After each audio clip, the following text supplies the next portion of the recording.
So do you recall us talking a little bit about how if the Boston Celtics continue down this trajectory, and it was already suspected anyways, whether they win or lose, that they're probably going to dismantle their team quite a bit because they kind of have to with all of the salaries and everything and just moving forward. What's the point, right? So there's more on that. So we have Windhorse here talking about it. And I'm honestly, I really don't want to get copyright claims. So I'm going to speed it up just a little bit. And it's going to be a very small little, oh crap, I can't use my Stream Deck. It's going to be a small little window. But I do want to hear what he has to say about this situation. So this is from First Take. So that's why I'm worried about copyright. But hey, let's roll with it. What's on the line is what... Okay, that's not my headset. Give me a second. Jaylen Brown. I don't think anybody has said whom, but I'm assuming Derek. But hey, Jaylen Brown hasn't been the greatest either, huh? What's going to happen to this team after this year? Now, this is a conversation I did not think I was going to be having on May 7th or whatever today is, May 8th. I don't even know what it is. I thought this was going to be a conversation for July. Perkins don't know what day it is. Either. It's okay. Next year, their payroll is $460 million when you compute the taxes. If they keep their draft pick, but they got a first-round pick this year, and they fill out their roster, I don't even know if they're going to be able to bring Al Horford back. It's going to top $500 million. They got new owners. They're buying it for $6 billion. They need to take on all these partners just to put half the money together. I don't know what's going to happen there, but there's a possibility this team's not going to come back. No matter what, they may not be able to come back because they're the most expensive sports team in the history of the game. That's what's on the line. This team has proven it could be it's a championship team. This team has proven it's a 60-win team this year. This team might win the championship again this year.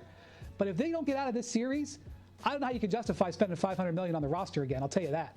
And so to me, what's on the line is whether these guys want to stay together and try to rack up a bunch more rings. What's on the line? Yeah. So here's the thing with the Celtics. Okay, at least this is my perspective. Okay, I'm not an expert in Celtics basketball. Right, I don't sit around and watch all of Celtics games or anything like that. But from what I've seen of them, even last season, they're a team with so much depth. But I just wonder, what does that team look like when you take away any amount of depth, right? Because like I look at that team, and it's every single player can shoot outside shots, just about, right? Like there's so many players that you can mix and match, put out there for Jason Tatum. But I'm like, what does this team look like when you don't have that depth? It just seems like their main guy, Tatum in particular, just isn't on the same caliber as other superstars going for a title. It's really strange. I don't know. I could very well see them just go ahead and just dismantle it and trying to get a different group together, because it is a lot of money that they're spending on this team. And last season, I know a lot of people said that they were frauds. I don't know that yet. I guess we'll see if they can get past the Knicks.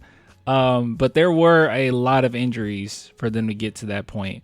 Now, I'm not taking anything, obviously not taking anything away from Derek White, because he's that guy, right? I think it was well deserved. He played exceptionally hard. But sometimes when people talk about Jason Tatum, it gets a little overblown, like just a little bit, right? Like, I don't think Jason, I know this might be a crazy take, but I've seen many top 10, actually, we'll look up some top 10 lists real quick. I've seen many top 10 lists list him as like 5, and I don't agree with that. Let's see, top NBA players 2025. Let's see. We can get like, not season leaders. What we got here? NBA ranked. That's the Ringer, CBS, Draft Combine. That's not what we're looking for.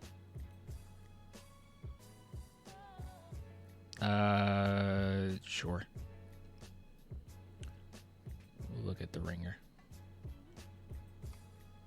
All right, so this is their top 100. Because I personally think Wemby's better than Tatum, right? Let's see. They got Jokic. Yeah, see, they got Jason Tatum at 4. Do you guys agree with that? That just seems way too high. He's not better than Luka. He's not better than Curry. He's not better than Edwards. I would say he's better than LeBron at this stage in his career. Is he better than Donovan Mitchell? I don't know. As far as performance wise, I don't even know about Jalen Brunson. I think he's better than Jalen Brunson, but yeah, I'll say he's better than Jalen Brunson. I don't think he's better than KD. I sure don't think he's better than Wemby. And a lot of lists have him right there. You said 9? You would put him 9? Most lists have him top 5, and I don't get it. Tatum at 4 is wild. This is like normal. He's top 15. Let's see if there's any way of justifying kicking him out of top 15. No, there's no justification for it. Yeah, there's absolutely no justification for it. So yeah, he could be top 15.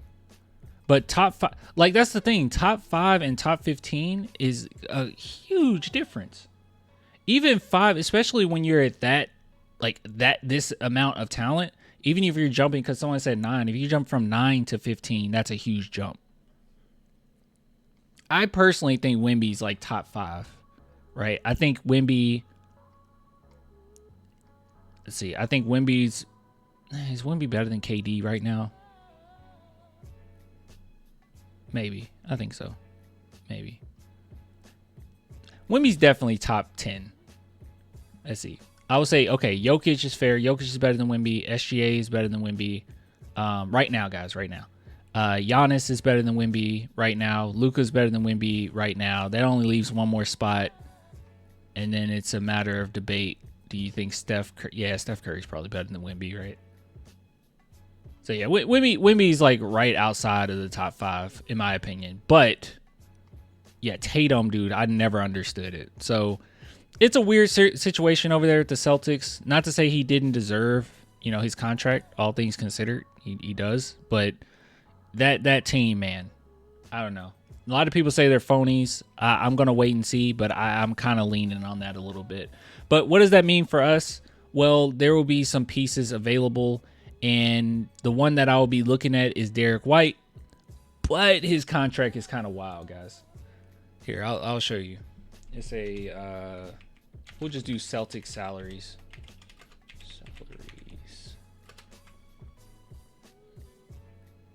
Let's go to Hoops Hype.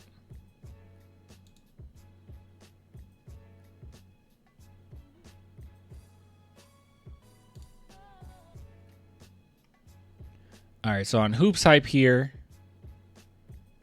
you can see the sheer amount of money that they're spending. The sheer amount of money. Derek White this season, $20 million. That is not bad whatsoever. I think the Spurs be willing to make something happen for that. But it skyrockets, y'all. It skyrockets. It goes up to 28, to 30, to 33. That's a lot of moolah. That's absolutely a lot of moolah. And I'm not quite sure if the Spurs be willing to do this, especially since not to say at this point he's so much better than him, but you do have a Steph Castle that kind of fits that role a little bit. A defender, a lot of tenacity, can create for his teammates. Yeah, it's kind of, you got to ask yourself, like, are you willing to dish out that amount of money? Because this amount of money right here is the type of money you dish out if you're trying to go ahead and win right now, right? Like, let's just go ahead and do it. You know what I mean? Trade Vassell and Keldon for White Clan, done deal.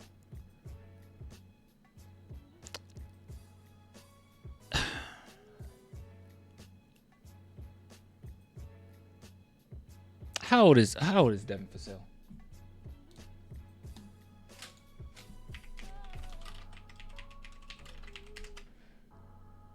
Devin Vassell's 24 years of age.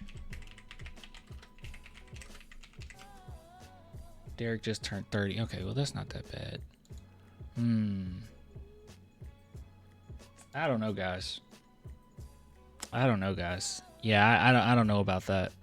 Because Devin Vassell is like, we know what he is, right? We know that he has a ceiling, and it might have kind of been met, or at least what we're expecting him to be is best version is going to be what we saw last season, right? But I think that's really good for this team. It adds a lot of depth to this team. And Derek White obviously adds depth. Like he's a good shooter. But it's just a lot. That's just a lot of money.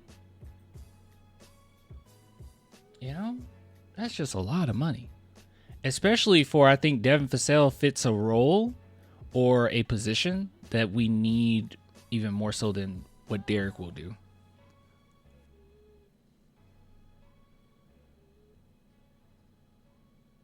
Devin Vassell would be a better version of Derek White if Devin would accept that role.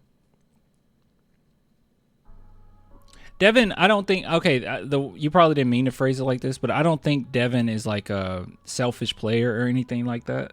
I don't think that he sees himself as being a superstar, right? I think that he does a little too much.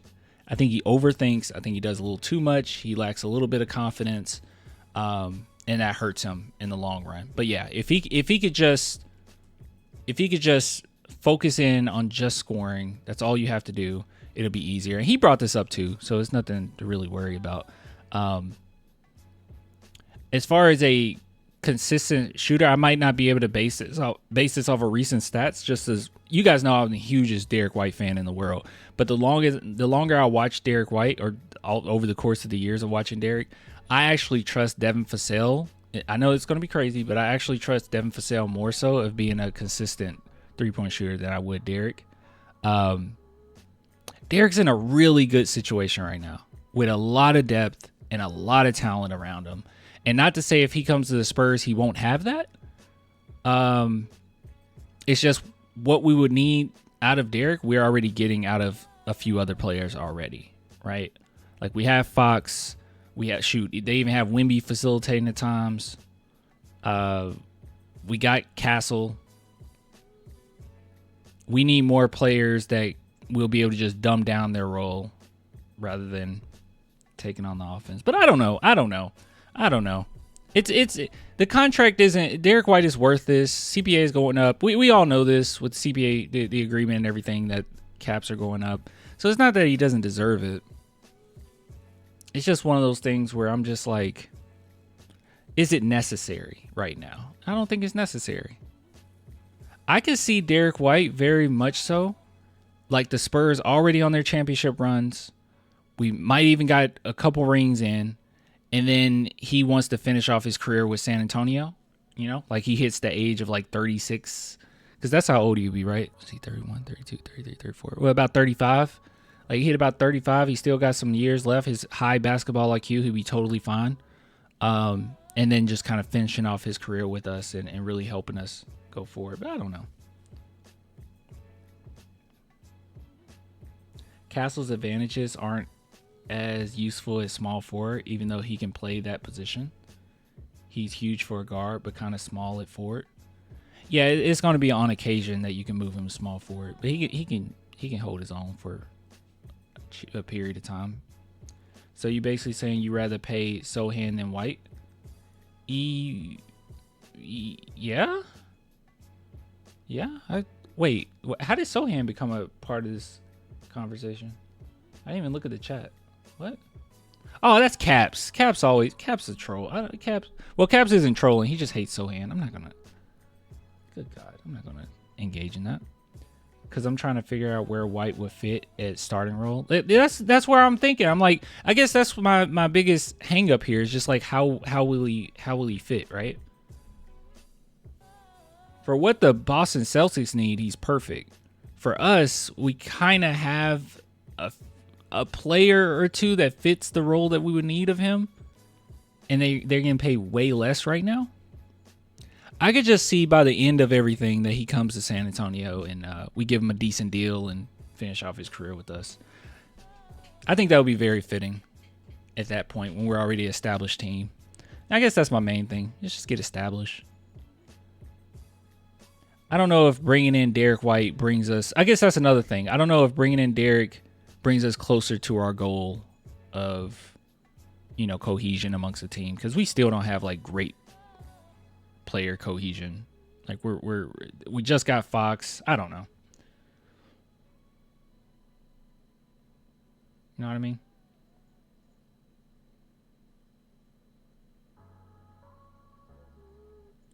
If we didn't have Fox, he'd be perfect as a defensive backcourt partner for Castle. Yeah.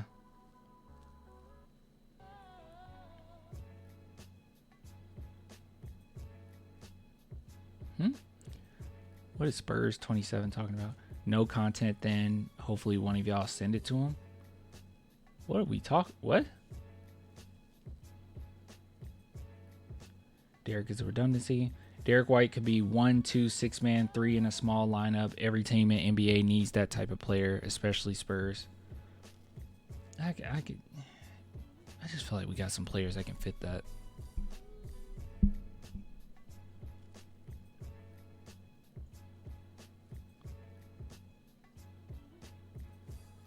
Need forwards with size to fill out the rotation. Okay, I can see that. Spurs 27, a clan groupie. What?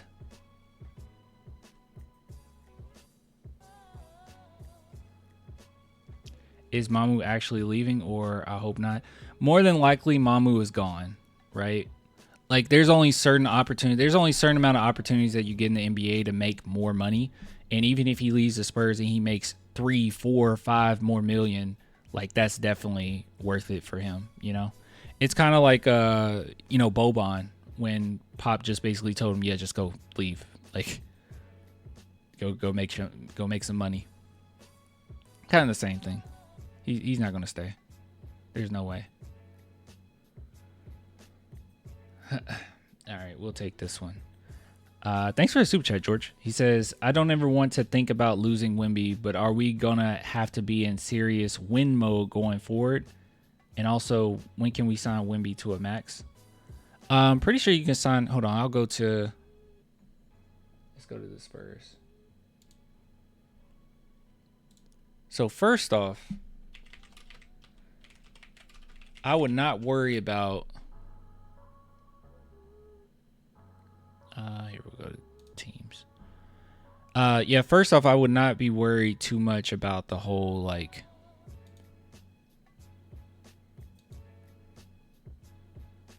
are you going to lose Wemby thing? And are you in win now? I wouldn't worry about that at all. The reason being is because they're actually still on schedule about everything. Obviously, Wemby wants to win, but they're keeping him happy, right? We only got a couple seasons down. Not that big a deal. It'd be totally fine. So from my understanding, you can sign the max right at the 2027 mark, right? Isn't that when they can go ahead and give him the max? Pretty sure that's it. But yeah, don't worry too much about losing Wemby. Like, that narrative, I don't know where it comes from. I don't know why people bring it up so often, but like, don't worry about that. We're totally fine. The Spurs are still on the same trajectory. Nothing's changed. I mean, what's changed? Like, really think about it. What's changed from year 1 to year 2? When we got an injury and we won more games. That's it, right? Wemby seems to be very patient. He didn't come to San Antonio just so he can win as soon as possible. He went to an organization that has consistency, that has shown that they can win previously. And when you have a certain legacy, and not a legacy as in, oh, the last time we won was the 70s or the 80s, right? Like, you have a legacy that's so recent and so many other foreign players have come there and been successful. It really causes players to take on a certain amount of accountability. And I think Wemby has definitely done that, and he's probably going to continue to do that. Obviously, you can't screw it all up, but what are the Spurs doing that's screwing it all up? You know, there's like literally every move that they've made have been fleecing teams. It has been very smart moves to get your point guard and Fox. It's been constant, and then keeping Wemby involved. Like, hey, do you want Steph Castle? Is that okay? Yeah, that's cool. All right, we're gonna go after Steph.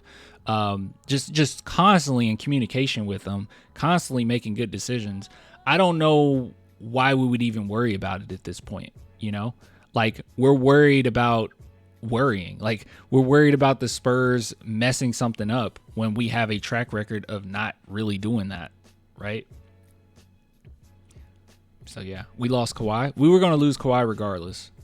I don't mean to be that guy, but like, Kawhi reason for losing was incoherent, or not losing, for leaving was incoherent. No one knew what was going on. He didn't communicate with the team at all. He completely ghosted us. And then we found out the reason why he was leaving all along is just to go to LA. He just wanted to go to LA. If Wemby wants to just go to LA, then there's nothing we can do about it. We're not LA. I mean, what could the Spurs, like, that's the real thing. That's the real kicker. What could the Spurs have done to keep Kawhi Leonard? He was gonna go. Was it winning a championship? Because winning should be the most important thing. No, he went to Toronto, won a championship, and still left. So there's nothing the Spurs could have done. He just wanted to go to LA. Literally it. Exactly. You don't know Wemby's thoughts. What I do know is Wemby is way more open about things than Kawhi Leonard was, than Kawhi ever was. I don't know, man. I think when we think about stuff like this, we got to make inferences, right? Like with Kawhi, we couldn't read him. It came out of nowhere for us, but we were just like, I don't know, because we don't know him at all. There's nothing he can say or nothing he does where we're like, I just don't know anything about him. With Wemby, there's nothing that you can make an inference based on to say he's not going to be here, right? Or like there's a problem or there's an issue. There's nothing to read into, you know? There's just nothing to read into. He's pretty honest, dude. I disagree. You can't trust anyone. Who said that? I don't know. I don't know. I'm not saying I'm putting blind trust into Wemby. I'm just saying there's nothing to worry yourself over. Any player can leave any situation. Anything can happen. Is that what you want me to say? But like, I have no reason to worry about it at this moment, okay? The only thing that's changed from year 1 to year 2 is that the Spurs have won more games and they fleeced more teams. That is literally the only 2 things that's changed since his first year in the league to his second.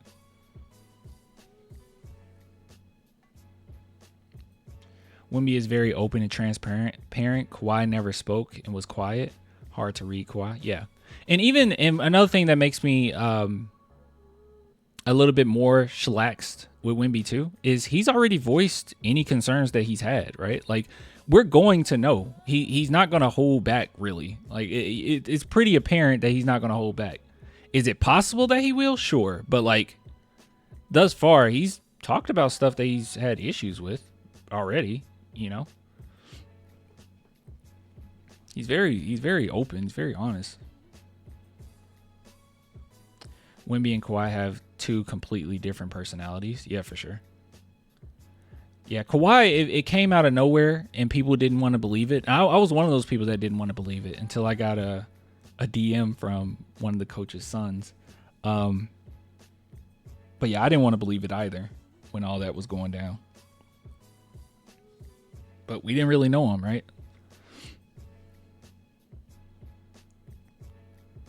Anyways, that's a lot. That's a lot of yapping. So all I was trying to say, all I was bringing up was the Boston Celtics could be falling apart. There could be some pieces available for the San Antonio Spurs in that. Obviously, we want to add more depth. Just don't know if Derek White is the right move, but you know, we'll just keep an eye on that situation. No news out of San Antonio that they will do something or they're planning to do anything. Nothing like that. But yeah, I'm excited nonetheless.